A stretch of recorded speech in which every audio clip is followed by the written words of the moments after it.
Fala galerinha, tudo bem com vocês? Professor Everton Seixas Cardoso, professor de História, e hoje nós iremos falar sobre a Era Vargas, a Era de Getúlio Vargas. Esse período é muito importante ser compreendido porque vai ser o presidente que vai ficar mais tempo governando no Brasil republicano. A Era Vargas, nós temos de 1930 até 1945. Depois de Getúlio Vargas vai retornar ao poder em 1950, 51 e fica até 1954. Mas esse já é outro período da história que Vargas, completando todo esse período da Era Vargas e desse período que ele foi reeleito como presidente, vai dar 19 anos que vai ficar no poder. Então é um presidente que ficou no poder durante 19 anos. Caso o Lula ganhe as eleições, Lula vai ficar 16 anos no poder, se transformando, quer dizer, já se transformou no segundo presidente que ficou mais tempo no poder. Mas o primeiro foi Getúlio Vargas. E hoje nós iremos conhecer a história desse grande protagonista da política brasileira. Serão 3 aulas para falar sobre a Era Vargas. O primeiro momento, que vai da Revolução de 30 até 1937. Um segundo momento, para falar exclusivamente do Estado Novo. E um terceiro, para falar da participação na Segunda Guerra Mundial e também os feitos que ele fez na Era Vargas e como ele deixou o poder. Ok? Então vamos conhecer esse período que vai de 1930 até 1945. Então, pegando aqui uma linha do tempo, deixa eu ter saído aqui para não atrapalhar, vou comer aqui no meio. Então, nós temos aqui, hoje, a gente vai conhecer primeiro o que levou à Revolução de 1930, os fatores, como era o cenário, o contexto político da época. Vamos ver também por que a Constituição foi aprovada em 1934, chamadas aqui de governo provisório, esses 4 anos, mas em 32 vai ter uma grande revolução, uma grande guerra civil, uma guerra civil do Brasil, já. E daqui, a gente vai para 1935, a gente vai ver a tentativa de golpe comunista que vai acabar gerando o Estado Novo, que é o golpe de Getúlio Vargas. Então a gente vai ver esse período aqui, tanto o governo provisório, como também o governo constitucional. E na próxima aula a gente vai ver o que foi esse Estado Novo da Era Vargas. Tranquilo? E até a sua renúncia em 1945. Então, toda essa linha do tempo é já na Era Vargas. O que ele vai assumir depois de 51 até 54, já dando spoiler, que é seu suicídio, a gente vai ver em outra aula, que é chamada a República ali, o retorno da democracia antes do regime militar de 1964. Tranquilos? Então, vamos lá. Vamos conhecer primeiro a eleição que ocorreu em 1930. Então, vamos lá. Nós estamos num contexto político, deixa aqui no meio do Brasil, né? Também na frente da foto aqui. O contexto político era da República do Café com Leite. Então, nós tínhamos a República do Café com Leite, onde eu falei isso na Primeira República, que era aquele tipo de governo onde Minas Gerais, maior produtor de leite, através do gado, e São Paulo, maior produtor de café, das grandes fazendas, latifúndios dos cafés, eles se revezavam no poder. Naquela época não podia ter eleição. Era um mandato de 5 anos para presidente, sem direito à reeleição. Então, São Paulo e Minas, por seus estados mais poderosos, junto com o Rio de Janeiro, e Rio de Janeiro era a capital do Brasil naquela época, não era para a cidade de Brasília, eles ficaram se revezando no poder. Uma hora, um presidente apoiado pela chapa de Minas e São Paulo, e depois outro de Minas, outro de São Paulo, Minas e São Paulo. Só houve poucas exceções, como Hermes da Fonseca, que foi militar, mas durante aí quase 40 anos a gente manteve esse cenário, e era um cenário bastante corrupto. Vai destacar que é um cenário muito corrupto por causa do voto de cabresto, da eleição do cacete, onde a política dos governadores, juntamente com o apoio massivo dos coronéis, onde o presidente mandava dinheiro para o Estado e o Estado para o município, assim o presidente pedia voto para o presidente, mandava dinheiro para o Estado, e o governador dava esse voto para o presidente, mas pedia o voto para o governador, que dava o dinheiro para a prefeitura, que o prefeito votava no governador e no presidente, mas também pediu voto para ele, e muitas vezes esse prefeito era um grande aliado, parente ou amigo de um coronel, e o coronel com seus capangas controlava toda a eleição através de quê? Da força, da coerção, da porrada, da cacetada. O voto não era um secreto, voto de urna, no caso manual, não era secreto, então os capangas dos coronéis controlavam todo o sistema eleitoral. Isso a gente já viu na República Velha, mas vale relembrar. E durante quase 40 anos se manteve esse cenário da política dos governadores, onde uma eleição corrupta mantinha uma oligarquia no poder de grandes latifundiários, produtores de leite e café de Minas e São Paulo, que não saía e também não fazia nada para mudar o cenário do Brasil. Assim vai aparecer a figura de Getúlio Vargas, que fez parte do movimento tenentista, vale destacar. Ele era um militar, vale destacar, do Rio Grande do Sul. E ele, cansado desse modelo político da República Café com Leite, ele escolhe simplesmente montar uma chapa, onde ele seria como principal candidato para concorrer à presidência. Ele era um tenente muito popular. E como vice, ele colocou a figura não é Júlio Prestes, desculpa. Eu acabei circulando aqui o Júlio Prestes. O Júlio Prestes é o seu rival. Desculpa. Como vice, ele botou João Pessoa, que pertencia ao estado da Paraíba. Então foi uma união de chapa entre Getúlio Vargas e João Pessoa. Ele puxou João Pessoa para simplesmente trazer o quê? Alguém do Nordeste para atrair os votos do Nordeste. E assim fundaram a Aliança Liberal. A Aliança Liberal é o nome dessa chapa, para concorrer, então, com essa política café com leite, onde São Paulo e Minas, com o presidente Washington Luiz, deveria escolher um mineiro para concorrer. Mas o presidente Washington Luiz acabou traindo a própria chapa e escolheu outro paulista, chamado Júlio Prestes. Não é Luiz Carlos Prestes. Luiz Carlos Prestes é um tenentista, que eu vou falar dele hoje, que estava apoiando Getúlio Vargas nesse momento. Então, Júlio Prestes, um paulista, fazendeiro, foi escolhido por Washington Luiz. Minas se sentiu traída, mas também não apoiou Getúlio Vargas. Então, isso acabou até prejudicando as eleições de Júlio Prestes. E assim, vamos ter a eleição de 1930. Uma eleição bastante concorrida, mas no final, vamos dizer assim, as figurinhas já eram marcadas. E Júlio Prestes ganhou com 59%, mais ou menos mais de 1 milhão de votos, contra 700 mil votos, que deu mais ou menos aí 31%, 41% para Getúlio Vargas. Júlio Prestes ganha a eleição. Mas foi uma das eleições mais concorridas em todo o período da República Velha. Mas espera aí, Getúlio Vargas não ganhou? Não, Getúlio Vargas não ganhou a eleição. E o que vai acontecer? Olha o que vai acontecer, preste minha atenção.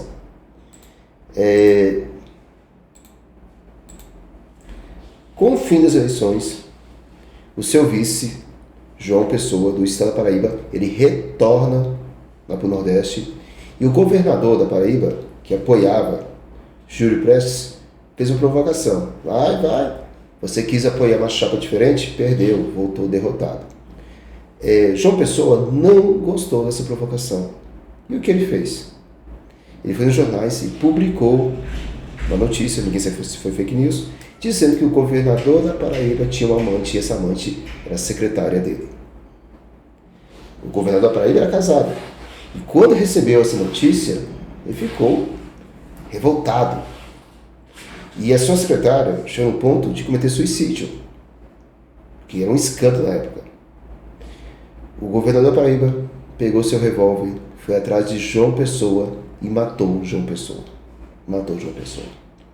Isso vai servir de estopim, de estímulo para que Getúlio Vargas, com seus tenentes, resolve marchar em direção ao Rio de Janeiro, dizendo que o governo da República Café com Leite, além de ser um governo corrupto, que se apoderou do poder, agora também era um governo assassino. Então Getúlio Vargas conseguiu usar esse caso que ocorreu lá na Paraíba para poder puxar em seu favor. E assim, o Washington Luiz viu que os militares abraçaram Getúlio Vargas, o Washington Luiz não quis lutar e Getúlio Vargas assumiu o poder. Isso foi chamado de Revolução de 1930, que pode ser também encarado como uma tentativa de golpe, quer dizer, não foi um golpe, dos militares, no caso da época, para poder assumir o poder. Então, você tem também uma visão que as pessoas encaram a Revolução de 30 como um golpe. Não é o que eu estou dizendo, é alguns historiadores. E assim, Getúlio Vargas assume o poder em 1930, prometendo, entre elas, eleições livres a partir de 1934. Ele diz que vai criar um governo provisório, temporário, e vai logo criar uma Constituição com eleições livres para 1934. E o que acontece nesse período de governo provisório? Ele querendo acabar, desmantelar os poderes da República do Café com Leite, ele começa a escolher os governadores da província. E isso vai gerar uma séria insatisfação, principalmente do estado mais rico do Brasil, o estado de São Paulo. O estado de São Paulo começou a acusar Getúlio Vargas de ter apoderado o poder e não queria ser o poder. Não queria ser o poder. Que o governo provisório era uma grande farsa, que Getúlio Vargas, na verdade, estava ficando no poder. São Paulo, então, simplesmente convocou sua população para pegar em armas e lutar contra o governo de São Paulo. Então, a Revolução Constitucionalista de 1932 é uma guerra entre São Paulo, que estava descontente do governo provisório de Vargas, além de Vargas escolher interventor, quem administrava o estado de São Paulo, também Vargas não chamava o parlamento para criar uma nova Constituição. Então foi uma guerra entre São Paulo contra Vargas. Nessa guerra, São Paulo tentou chamar alguns estados. Alguns estados até prometeram se aliar com São Paulo, mas quando viu o poder dos tenentes, São Paulo lutou sozinho contra as tropas de Getúlio Vargas. Nessa guerra entre Getúlio Vargas e São Paulo, Vargas utilizou uma estratégia de sitiar, quer dizer, cercar a cidade com seu exército, deixando a cidade de São Paulo sem abastecimento. E assim, pouco a pouco, os soldados foram largando as armas. E assim, Getúlio Vargas saiu como vencedor com muita força. Mas, por causa dessa revolução, houve uma pressão geral do Brasil e ele convocou uma assembleia para criar a nova Constituição. E assim, em 1934, ele cria uma nova Constituição, inclusive com voto feminino. Então ele consegue criar essa Constituição em 1934. E Vargas promete que em 1938 haveria eleições para escolher um novo presidente. É muito importante destacar isso. Então, em 1938 haveria eleições para escolher um novo presidente. Ele ficaria ainda governando o Brasil até 38, depois deixaria e assim o Brasil escolheria novos presidentes. Mas algo vai acontecer um ano depois de 34. O que aconteceu? Em 1935, a gente vai ter a intentona.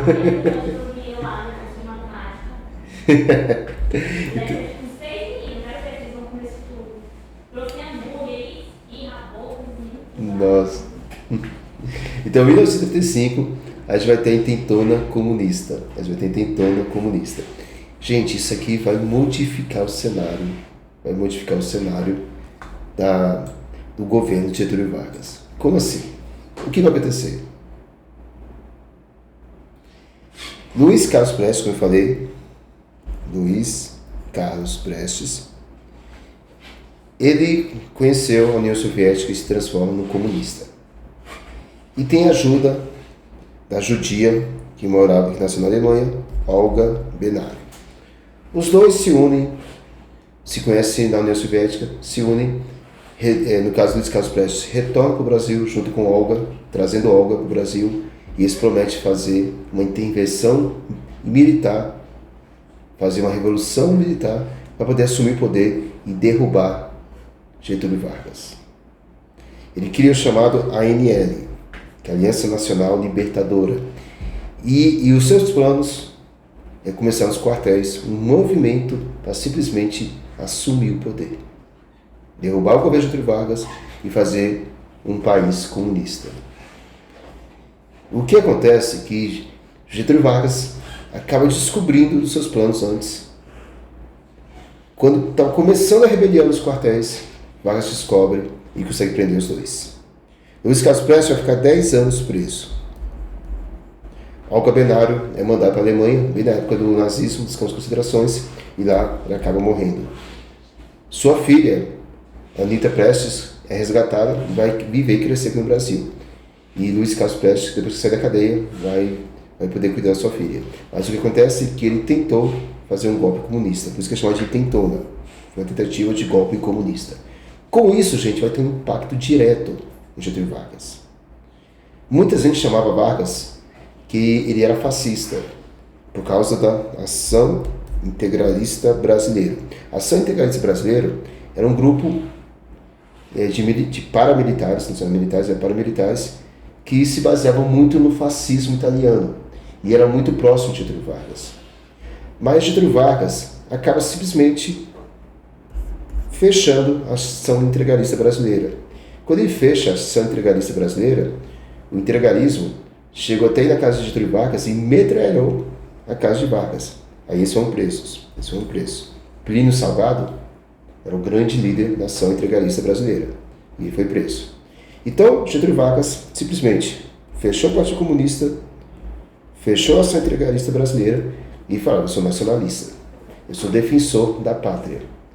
E eu não posso simplesmente deixar essa pátria nas mãos de ameaças externas, de comunistas e fascistas. E o que ele faz? Ele diz que o Brasil precisa ser cuidado e ele é o protetor do Brasil. Em 1937, ele dá um golpe no próprio governo, rasga a Constituição, cancela as eleições para 38 e cria o Estado Novo. Mas isso vai ser tema da nossa próxima aula, tá bom? Que eu vou falar do que foi esse Estado Novo. Então vamos resolver algumas questões, porque senão é muita informação, esse período é longo, tem muita coisa importante, por isso que eu dividi, então vamos resolver algumas questões. Número 1. Como era o panorama político de 1930? Lembrando que era República do Café com Leite. No caso é Café com Leite.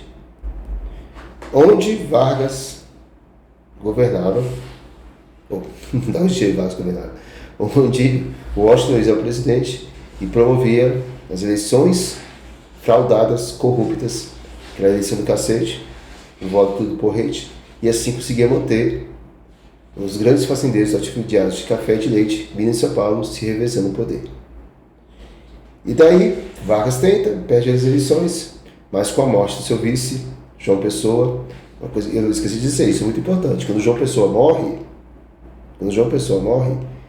e Vargas assume o poder, ele vai mudar o nome da capital do estado da Paraíba. Qual é o nome da capital do estado da Paraíba? João Pessoa, em homenagem do vice que morreu. Vargas promove essa mudança. Antes era chamado de Cidade da Paraíba. E agora, depois que Vargas entrou no poder, dá o nome de João Pessoa. E assim, Vargas utiliza essa estratégia com a morte de João Pessoa e dá o golpe, ou a revolução, depende do ponto de vista, e chega ao poder em 1930, afastando os políticos corruptos da República do Café com Leite. E acusa de ser um governo corrupto, também era um governo assassino. Ok?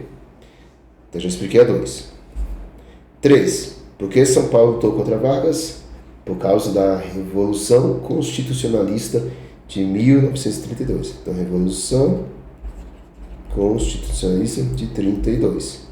Onde São Paulo acusou que Vargas estava se apoderando do poder, não queria chamar novas eleições, e assim, simplesmente, Vargas ele acaba se sentindo que é ameaçado e acaba enfrentando São Paulo. São Paulo chama a população para lutar contra ele, pega em armas, e nessa guerra, Vargas vence. 4. Descreva o papel da Ação Integralista Brasileira e da Aliança Nacional Libertadora. Lembrando que a Ação Integralista Brasileira era um grupo fascista e a NL era um grupo comunista. O comunismo tentou dar o golpe com Luiz Carlos Prestes em 1935, deu errado, não deu certo, eles foram presos, e o fascismo nacional integralista de Plínio Salgado achando que Vargas era fascista, mas Vargas era nacionalista e acaba sendo fechada. E assim, eles tentam assassinar Vargas, não conseguem e são presos. E Vargas pega esse motivo para dar o golpe em 1937, dizendo que precisava proteger o Brasil de ações externas de fascistas e comunistas. Ok, gente? Então espero que vocês tenham gostado. Na próxima aula eu vou falar principalmente do que foi essa era Vargas, quer dizer, o Estado Novo de 37 até 45, e depois a gente vai ver o que ele fez de importante nesse período. Espero ter gostado. Até a próxima. Valeu, gente. Obrigadão. Tchau, tchau.